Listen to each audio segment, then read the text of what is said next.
Greetings and welcome to another exciting edition of Poet to Poet. I'm Robert Dunn, the host of this extravaganza, and it is quite an extravaganza indeed because we have two fascinating poets.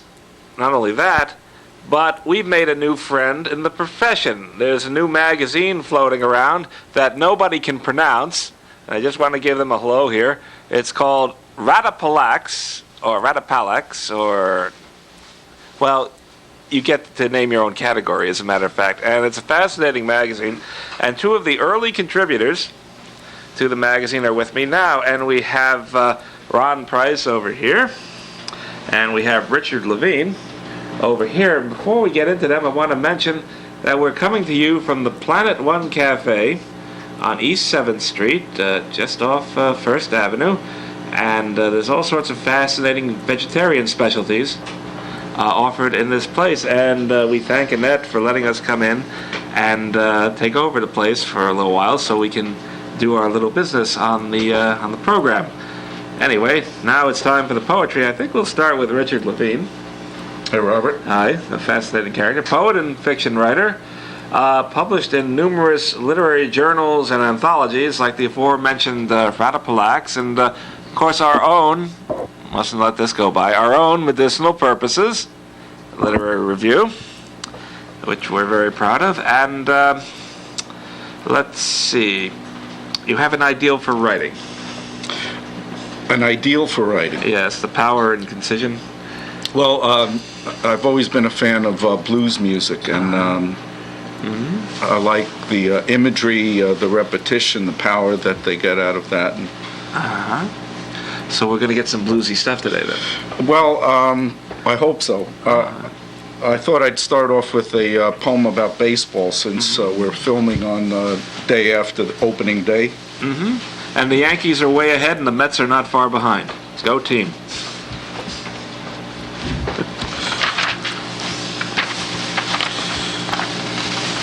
This poem is called One Morning We Found.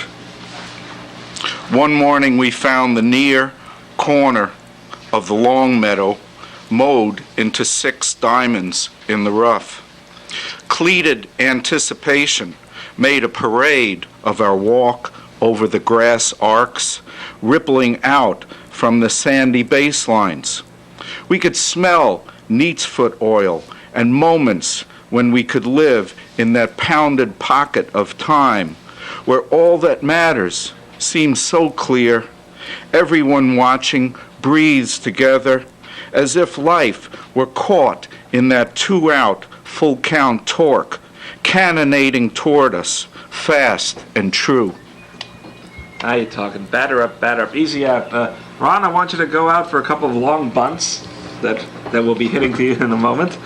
All right. Let's see. How much baseball do you follow? Actually, I don't follow it at all. Whoops. I just find it, I get too caught up in sports, and then it takes too much time to follow. So I'm sort of a expatriate sports fan. I listen to the final series of any sport, but I don't follow the season. Oh, I see. All right, so there's no point Which is to say I'm not migratory. All right, there's no point in asking you for free tickets then? No. All right. In real life, when you take off the poetic supersuit, you're a junior high school teacher. Right. Where do you teach? I teach in a junior high school in Fort Greene. And oh, that's Brooklyn, by the way, as I recall. That is in Brooklyn. That's Spike Lee's territory. Home ground. Was he in your class? Possibly. Possibly. I have a bad memory for names. You never know what you're going to get on this program. What subject do you teach? I teach humanities, which is supposedly a combination of social studies and reading, or English, which possibly suggests that they don't think history and geography is very important anymore. Do you set the kids to writing? Yes, I do. They have put out a poetry magazine already, and we just before the holiday break, we're on Easter break now, we're just finishing up. I actually got the principal to let a child come on every morning and read a poem and announce that April is National Poetry Month. And did the principal have a few words to say after the poems were read? Just to invite other teachers to it, but it started out because I had said that, it seems like every time one of the sports teams plays, the scores are announced and the high scores are announced, but we never hear anything academic. Ah. Mm-hmm. Well, that's encouraging because we like to see the young writers come up and get their innings so that eventually they'll develop into old writers. Right. And then they could be sitting here. Fortunately, we have a way to go. You also served in Vietnam. Yes, I did. And you've done some writing about that. Yes, I have. I'd like to read a poem that was actually, this is very just written, and it was inspired by hearing a Vietnam poem by one of the Ratapalex poets. And I heard it that night, and it, made me start thinking about it. And I went home and I wrote this poem called "The French Railroad at Quang Tri." Are they still there? Those railway tracks I marched along at blood dusk. After a day tracking locomotive men, tracking me, green killers, all, every one of us, hidden in the endangered landscape, overgrown with stubborn shrubs and pagodas, worn as wounded spirits and peeling paint. Are they still there? Those tracks running together into two disparate horizons. No trains coming either way, but rust running the abandoned rails. I wanted to tear them up, especially at night when the moon rode them out of oblivion, drunk with their parallel uselessness, a shining phantom of unachieved Huck Finn dreams. By torrid day, I wished for trains, the engine trailing smoke black and solid as M16 barrels, and cars, one for home and hundreds more to carry my grief. Remember the LP by the bend, where on Christmas Day a bullet shivered over my right shoulder while Draper was booming a village girl in the bushes, and before your smile could shape the word close, you turned into a station on those tracks that the trains left for good. That's ominous. What was LP? An LP is listening post, means listening post, and it would be when you made an encampment or when there was a permanent base, you'd send two people out to literally listen for anyone. Mm-hmm. Have you written a lot of Vietnam material? Yes, I have, but I really haven't found as much acceptance for it as for more mainstream topics. Yes, it is still a sore subject. Having seen some of it, what I appreciate, and I think Ron would bear me out on this, is that... Oh, don't let him bear you out. No, well, it's a job, but somebody's got to do it. Now, anyway, what I found was you have a way of giving us a taste of the country rather than this image that most people have of this impenetrable jungle. And it gives us a certain visibility into what's there, and I appreciate that, as a matter of fact, because you just can't lump this into one mass and then deal with it. You have to understand the people, too. Anyway, moving on, I understand that you have a rather unusual pen name on occasion. Yes.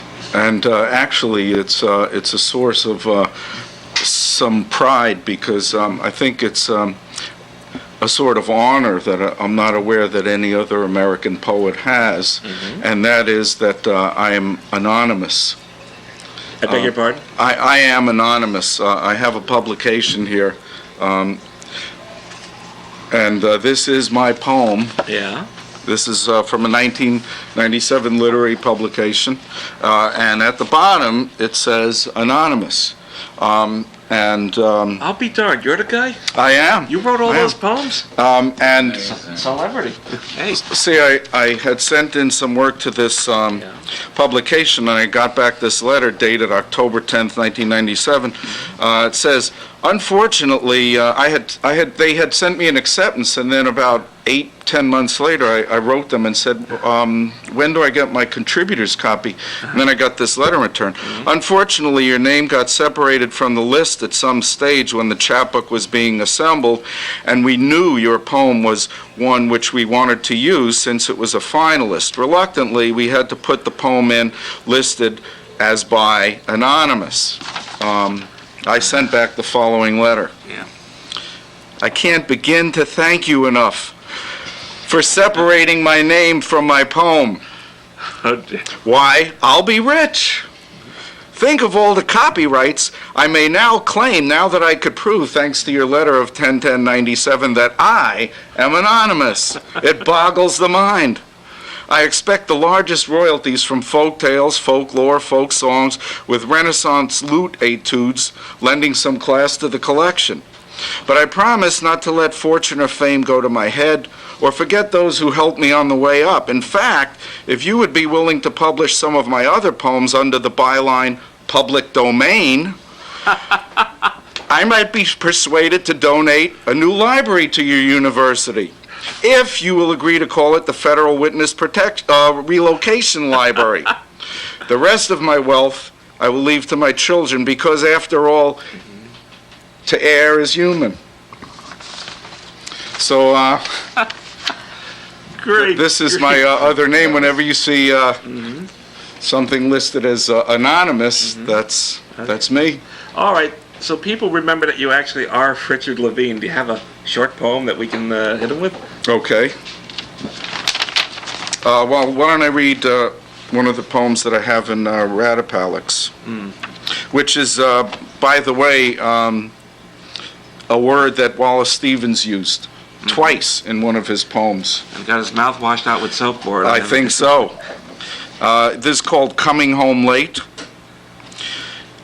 As I waited for you, ice took hold of the pool that collects in the depression on the second step to our porch. A slipperiness we are nimble not to misuse. Coming home late, I've seen the moon sculpt chilling shadows in that frozen pool, and your eyes.